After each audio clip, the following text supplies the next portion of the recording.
So I'm here tonight at the ice skating rink with my son and trying to stay as stable as I can on the ice.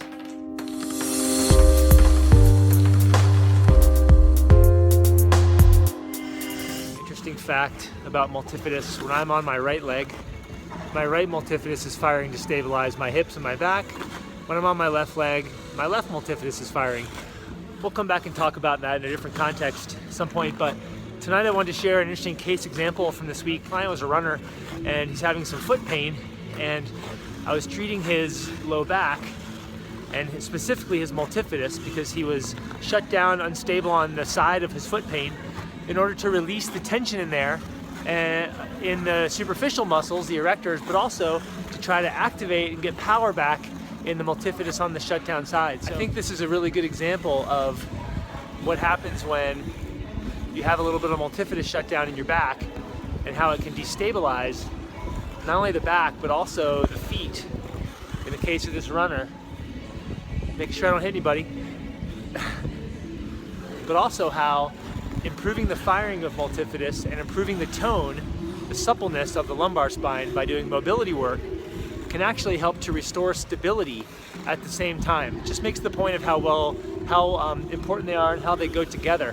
So I'm gonna get back to skating with my son, trying to stay stable, now going backwards. My son wasn't so lucky.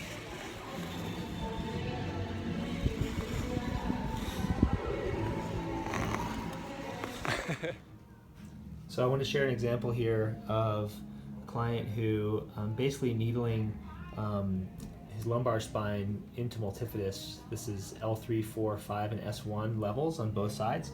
I have it hooked up to some electricity, and you can't see because the rate of contraction is too high. You can't really see the muscle contracting, but I'm doing this because this particular client is a runner and has been having some lateral foot pain, and as I'm needling his back, you can see how much his feet are sweating, sort of that glossiness, especially on the lateral line of his foot, which is where a lot of his pain was. And it's even on both sides. You can see it's kind of like really dripping sweat. And he shared with me that he doesn't sweat in his feet often, so I just thought it was interesting that by needling the back, by treating the low back, which in his case is very tight, very thick, and clearly involved in his dysfunctional pattern that's causing his foot pain as a runner, that we get a pretty strong reaction from the feet. And what's better, I guess, to share is that after treating his back 2 or 3 times, his feet are feeling a ton better, and his running volume's up to 60, 70 miles a week again. So it's pretty interesting, I think pretty cool to see the connection between the lumbar spine and the feet real time. Feels sore, it feels really good. It's loosened up. I felt like they were really tenderized, like they were very supple afterwards compared to at first when they were really dense. But what's your feeling in your body afterwards, like getting up and moving around? Like, what do you feel in your body? Like so much better. Like when you put the needles in the back, my feet were sweating now. It's really intense, right? Really intense. Felt really intense. But like you can even notice when you move your hips around, like it feels a lot better. So I'm going to finish up this needling session with the Rad Helix, which is it's a relatively soft tool to be able to self-massage the lumbar spine. You want to lie down on there. Sure. And he's going to get this kind of in the meat of his low back, just above his hips to start. And just kind of lying on there, even just the pressure of his body lying on there, it's a nice shape to be able to get pressure right into those muscles that I needled, and to be able to self-tenderize and maintain those gains that we made in the session.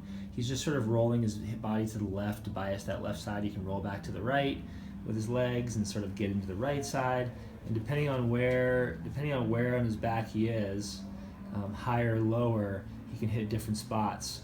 But you don't really need to move around a whole lot on this tool for it to be effective. You're just using pressure, sort of mashing into the tissue in the low back to release the tissue. So if you lie flat there for a second, if you just do some pelvic tilts where you sort of flatten and arch your back.